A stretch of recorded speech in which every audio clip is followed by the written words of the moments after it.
These are the frequently asked questions for the white worksheet from section 1-2. And in number 4, we have x squared plus 4 over 9 minus x squared. The first thing I would do is go ahead and factor that denominator into 3 minus x and 3 plus x. That's a difference of 2 squares pattern there. And what that tells us is we are going to have vertical asymptotes at x equals 3 and x equals negative 3, because those would be the zeros that we would have for our denominator. So there is one of them, and there is the other. Then next thing to do would be able to check for those horizontal asymptotes, and I noticed that it's x squared and x squared. So going to infinity forever, that infinity squared over infinity squared is going to cancel out, and we'll just be left with those coefficients, which would be a 1 and a negative 1. So our horizontal asymptote is going to be y equals 1 over negative 1, which would be y equals negative 1. All right, we have all that good stuff. And at this point, what we've been doing in class is just having you grab the graphic calculator, but I guess really quick and easy to do would be to put a 0 in for the x and see what you get. So 0 squared plus 4 is 4. 9 minus 0 squared is 9. So at 0 we get 4/9. Right up there. And after that, like I said, you'd grab a graphing calculator and you would see that the graph is doing this. Or of course you could make a little table for each one of these sections. Separated by those vertical asymptotes, and that is a really quick form of the graph of what we get. So then our domain. Well, our domain consists of all the numbers that we can use for x. Well, we have some numbers we can't use because those are where our vertical asymptotes are located at. So the left, we're coming from negative infinity to negative 3, and we're not able to use negative 3 because that was one of our asymptotes. And then the middle portion is from negative 3 to 3, so we do that as a union. And then again, we have another vertical asymptote, so that'll be a union with 3 to infinity. And then the range is the y's. So I start thinking about the y's and how it's the horizontal asymptote that's going to determine a big chunk of that. Now, I can go down forever, so negative infinity, but I'm going to get up to negative 1, and I'm going to have to stop because that's a horizontal asymptote right there. And then I have a gap before I need another y value, and that's right here, and that again was that 0 4/9. So 4/9 as a y value is definitely being used, and that would be a square bracket for 4/9, and then we would go up forever. That's what the rest of the graph is doing after that point. So we have to use a union for the range down there because of that gap. That might have been bothering some people. You know, how do you get the number that you need there? You put a 0 in for x, and you see what you get. Next one on the list is number 6. So number 6, again, we would start by factoring, and that would give us the difference of 2 squares pattern of x minus 5 and x plus 5, and then in the bottom x plus 5 and x minus 3. And we notice that the x plus 5s will cancel out. That means we're going to have a hole at the 0 for the x plus 5s, which would be x equals negative 5. And then the one that's not canceling out in the denominator is, of course, our vertical asymptote. So that's going to be at x equals 3, and I will get that one on my graph. Again, I go after the horizontal asymptotes next. And again, I see I have x squared and x squared, so basically infinity squared and infinity squared are going to drop out, and we will get y equals 1 for a horizontal asymptote. Now at this point, you could grab your calculator and see where this is going. We have this as our branch on the right-hand side, and then we get going on this one, but we realize, wait a minute, at negative 5, I have to put a hole in there, because that was the 0 that was going to cancel out from the original. And the question becomes, well, where is that hole? Well, once you have these two canceled out, now put negative 5 in there so that you can see what you should be aiming for. Well, negative 5 minus 5 would give you negative 10, and negative 5 minus 3 would give you negative 8. And we would reduce that to 5/4, which means 1.25. But this y value right here, that's going to be meaningful, that we have a negative 5 and then a 5/4 at that point. And again, the meaning is going to have to do with the y values, which would be the range. So for number 6, we're using any of the x values except for our vertical asymptote and our whole. Those are the two that we have to leave out. So from the left, negative infinity, we're going to have to stop when we get to negative 5. But then on the other side of negative 5, we can start up and we can go to 3. And once we get past 3, we can go from 3 to infinity for the domain. For the range, we are definitely going down forever at this point. So negative infinity, can't draw sideways there, there we go. And we're going to come up to our horizontal asymptote, which was at negative 1. And then we're going to start up again at positive 1. But it only goes up to 5/4 before we have to take another break. And that's because at that point of negative 5, we had a hole at 5/4. So there will perfectly be a spot right at y equals 5/4 where we will not have any graph. And then on the other side of that 5/4, we would continue on to infinity. So we had the hole, and the hole was at negative 5/5, and we had to include that as part of our restrictions on the domain and range, because that hole is a spot where we are not graphing. Then number 7. Number 7, again, we would factor right away. Common monomial factor for the numerator, and just some good old-fashioned general factoring for the denominator. But we see that there's going to be a hole at x equals 4. Vertical asymptote is going to be at x equals 5 because that will not cancel out. Remember, any that cancel out, those are removable. That makes them holes.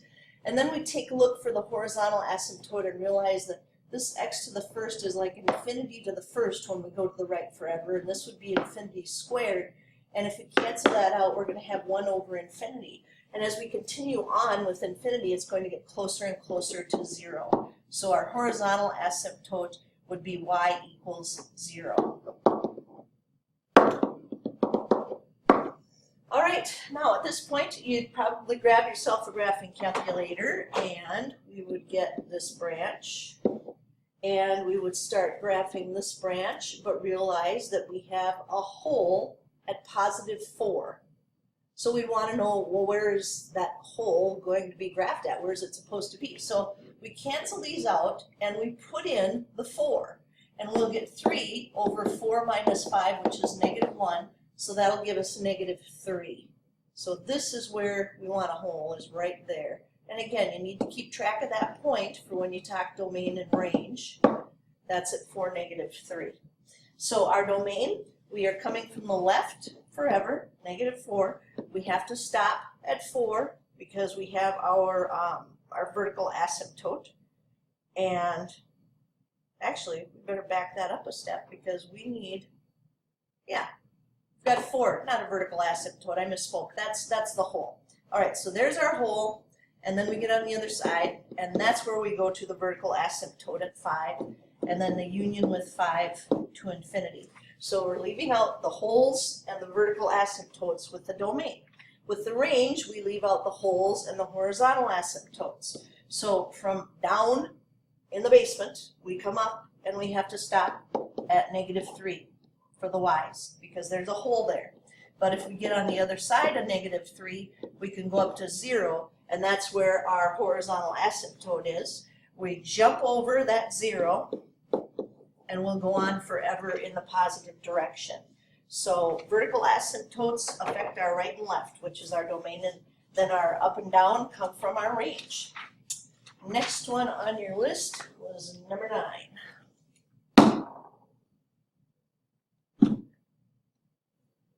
No, the smart part is being ornery, so I will just erase it all the way through. Graph each piecewise function, find all points of discontinuity, classify them as holes, vertical asymptotes, or jumps, then evaluate the function for the given values. So what I see here is that there's a separation of this graph at x equals 2, which is right here. And again, this is a helper line, it's not an actual part of the graph. And now what I need to do is graph these appropriately, and I see that this line of information is for when x is less than 2, and that's just a line. So I will go up 5, and then use a slope of up 2 and over 1 a couple of times, and maybe do it backwards as well.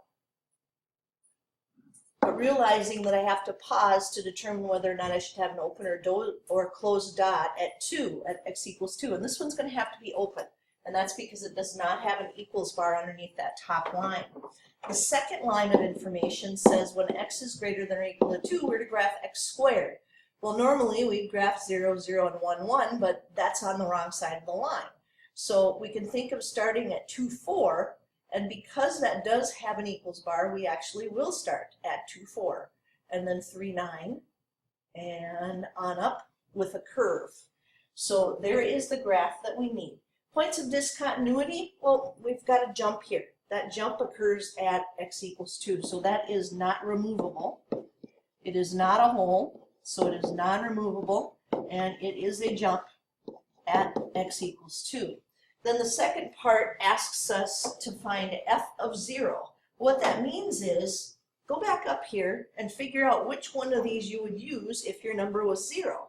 Well, I'd only use the top line, because notice this is for x less than 2, and 0 is less than 2. So f of 0 will be 2 times 0 is 0 plus 5, which is 5. And then they ask us to find f of 2. Well, I can't use the top line of information anymore because there was no equals bar. This one is the one I use when x equals 2. So I need 2 squared, which is 4. So those bottom pieces are just to remind us, how do we work with functions? How do we handle the notation? It's just a matter of getting past the notation to the math. Then for number 10, with this one, we see that we have a separation at x equals 4, so let's put a helper line on there. And we see that when x is less than 4, we are to graph the absolute value of x minus 1. Well, that's a v-shape, and that v-shape, since we have a minus 1 in there, is shifting 1 unit to the right. And so I remember that the slope of this is always whatever is in front. There's our a, so we would go up 1 and over 1, but let me switch colors here. So my V-shape would look like so. So then the next thing I would do is figure out whether or not I should include the point at 4 that did not have an equals bar, so that will be an open dot, but I get my V-shape on there nonetheless. And then on the other side, I am to graph the line negative x plus 7. So this would probably be easiest at this point, just to make a quick table and say, okay, well, I'll put 4 in, even though, I have to check and see whether or not I can include that, and maybe 5 and 6 and see what I get. So if I put 4 in here, negative 4 plus 7 is 3, negative 5 plus 7 is 2, negative 6 plus 7 is 1. So I have 4, 3, 5, 2, and 6, 1. And this one would have an open dot, because we do not have an equals bar for number 10. So this one does have a removable discontinuity, because that is a hole. And it is at x equals 4. And then f of 0, we'd say, well, that's the top line of information. I'm going to put a 0 in there and see what I get, because 0 is less than 4. So 0 minus 1, that'd be negative 1, but the absolute value of that is 1. And then if we need to find f of 5, I have to use the bottom line of information, because my x value is greater than 4. Negative 5 plus 7, that's going to give us 2. And let's see, the next one on your list is number 12. And number 12 again has an absolute value, but we have an interesting little thing going on there with the 5, but all of that is taking place at negative 1. So What we have to do is say when x is not equal to -1, something is happening. When x is equal to -1, this is happening. I'm going to graph that first. 1, 2, 3, 4, 5. So that's the dot they wanted me to put on there, the point they wanted me to put on there. But the rest of the graph, when it's not equal to -1, we're just going to use x plus 3, which again, the absolute value of x plus 3, that's a V shape, but we're really moving this 3 to the left because it's x minus h. So normally this graph would start right here at 0, 0, but we're going to have to shift that 1, 2, 3 units to the left. So what we'll do is we'll make sure that we're graphing. Again, normal slope for this would be 1/1 because it's like an imaginary 1 in front. We're graphing this very carefully, remembering that it can't be graphed here, but everywhere else it can, because they said when x is not equal to -1, then that's what we graph. So we take a peek at it and we realize that definitely has an issue there. There is a hole in the graph. It just didn't get filled by what they gave us. So that is removable. And that would be removable at x equals -1.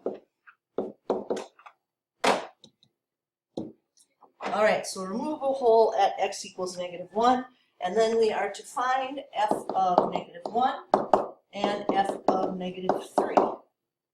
Well, f of -1 is this line right here. If our x is -1, we get 5. That's the only choice. But f of -3, we have to use that top information because that is not a number that is equal to -1. So -3 plus 3 is 0. The absolute value of 0 is 0. And we have it. Next one on the list is number 15.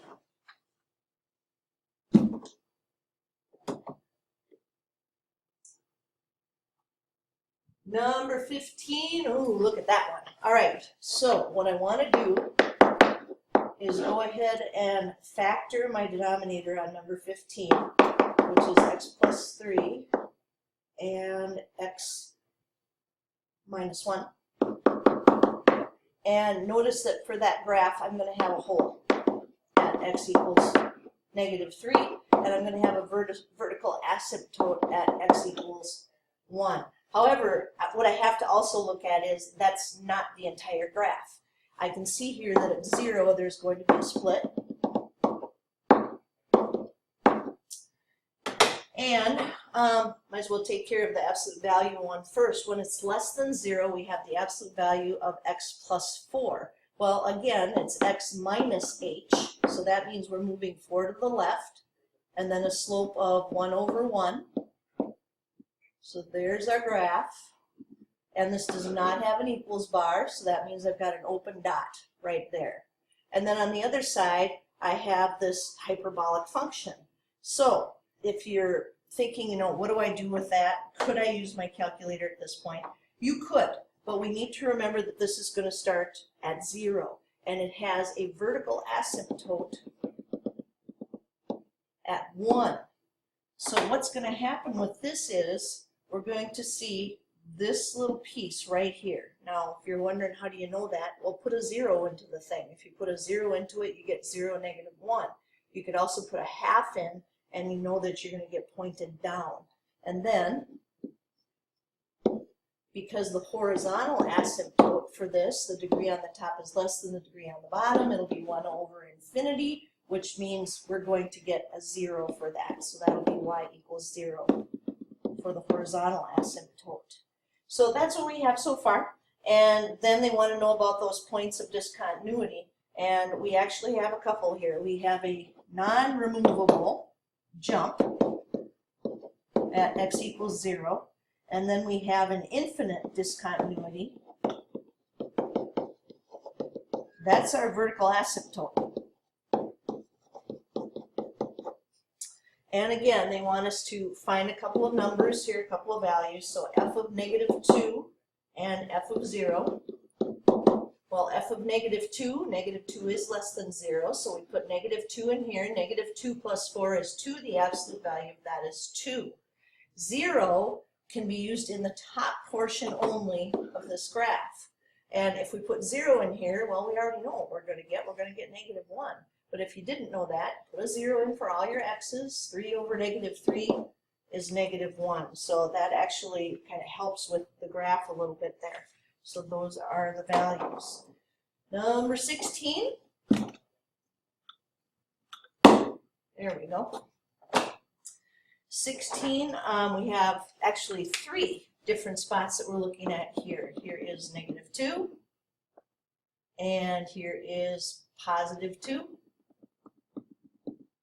Now there's 3 different sections to this because there are 3 different conditionals. One of them says when x is less than or equal to -2, do this stuff.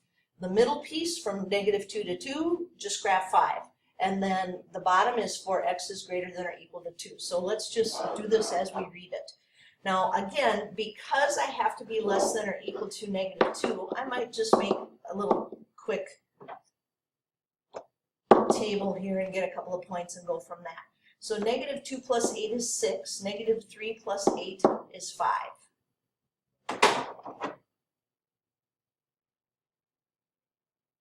And that one does get a closed dot. And that would be because that does have an equals bar. Now from -2 to 2, I'm supposed to graph 5. And you think, well, how do you graph 5? Well, just like that. It's a vertical line. But I need open dots because that does not have an equals bar. And then last but not least, we have our little x minus 4, which actually means we're going to take our absolute value v shape and we're going to move it 4 units to the right from 0, 0. It still has a slope of 1. And that one did have an equals bar. So we will close up that position. And so what we see here is we've got a couple of jumps. They are both non-removable.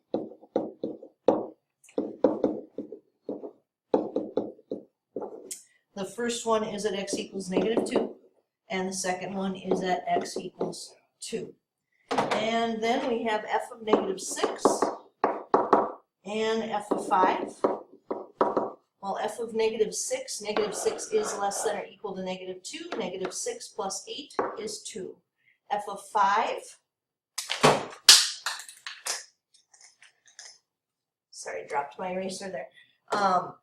We would say is a number that's greater than or equal to 2, and 5 minus 4 is 1, and the absolute value of that is going to be 1. So there is number 16. And number 17. 17. Graph each piecewise function, find all points of discontinuity, classify them as wholes, vertical asymptotes or jumps, then evaluate the function for the given values. Okay. So, again, kind of a monster looking thing, but we know that something's going to happen on one side of 1. Something else is going to happen on the other side of 3. And here are the 3 basically sections of the graph that we're going to need to graph. So the first one says when x is less than or equal to 1, let's graph 3x minus 1. Okay, well, normally we go down to -1 and then we go up 3 and over 1. And this time we can use that point because we do have an equals bar right there. Between -1 and 3, we're supposed to graph the absolute value of x plus 2.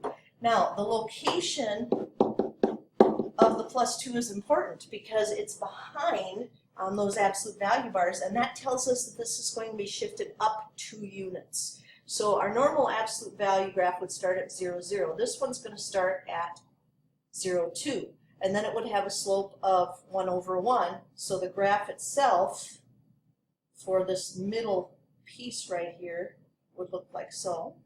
But we don't have equals bars, so we need to have some holes right there to fill that position. And then the last one, the -x squared plus 8, that's our upside down parabola, but the plus 8 is telling us we need to move that 8 units in order to make that happen. So -x squared plus 8, at this point, if that's messing with you, you might even want to just put some numbers in this. See what 3, 4, and 5 are and go that way if you're having trouble with this. Negative 3 squared would give us negative 9, and negative 9 plus 8 is negative 1. And then if we put a 4 in here, negative 16, that would give us negative 8, and that's probably enough for you at this point. So 1, 2, 3, negative 1. Again, that's not included as part of our graph, but it's going to give us a place to aim for. And there's our 4, negative 8. And you could stop and put 3.5 in as well. It's not going to make any difference. And it is doing something like that. And this one does get a closed dot. And that's because it does have the equals bar. So what do we have? Well, we've got some non-removable jumps here. So NR, and those jumps are at both of the spots where we had the separation. So at x equals 1 and x equals 3. Now to find f of 2, we're going to go back to the original up here, and we're going to say, okay, where does 2 fit into this? Well, 2 is between 1 and 3. So the absolute value of 2 is 2. 2 plus 2 is 4. F of negative 3, well, that's less than or equal to 1. So 3 times negative 3 is negative 9, minus 1 is negative 10. And now we've accomplished all of the things that they wanted us to accomplish with this graph. And one more to go. And the smartboard has decided it's not going to work. Okay, let's see if I can scoot it and go from there. Write a piecewise function for the graph below. Wow, okay. That's what we need to do, then that's what we need to do. So I'm looking at this graph and thinking, where are the sections? Because obviously those are going to be my separations. And I see I have several of them. So f of x equals, I can see, I better do a little better than that with my Richard Nixon here. I can see that x equals negative 1, and further to the left, something's going to be happening. So that will be when x is less than negative 1. And then from negative 1 to 1, something else is happening. And I do want to pay attention to closed or open dots. With the first section here, I have an open dot, so that means I don't need an equals bar. But with this one, there was a closed dot at the negative 1. Not at the positive 1, but at the negative 1. And then the next grouping is from 1 to 1, 2, 3, 4, 5, 1 to 5.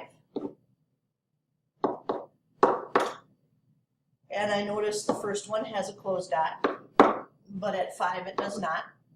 And then finally at 5 and onward. And that one does have closed dot. So the first part was just getting where those separations are taking place. The next one is figuring out what I'm trying to write. Well, this is definitely a portion of a line. So I think, okay, well, how do you write a line? Oh, I'd really like to be able to use y equals mx plus b. And if I extended that line, the b value would be 3. And then I think about my slope. You know, how do you get from one spot to the next on this graph? And I think these wouldn't be too bad points here to go up to and over to and realize that your slope is 1. So that's just going to be x plus 3. 1 down, 3 to go. So that one is written and it's taken care of. Now we go to this portion. And you should be thinking x squared. That looks parabolic in nature. And then, I know it's hard to remember from the past, but if this is 0, 0, a tells us how to get to the next point that we want to use. And the a value is always in front of the x squared. For this one, we'd have to go up 2 and over 1. So it really is the slope from the first point to the second. So that gives you a 2. Now, if you're not seeing that, if you don't remember any of that, remember you could always do quadratic regression on your calculator by putting in 3 of these points. So negative 1, 1, 2, 3, 4. 0, negative 6.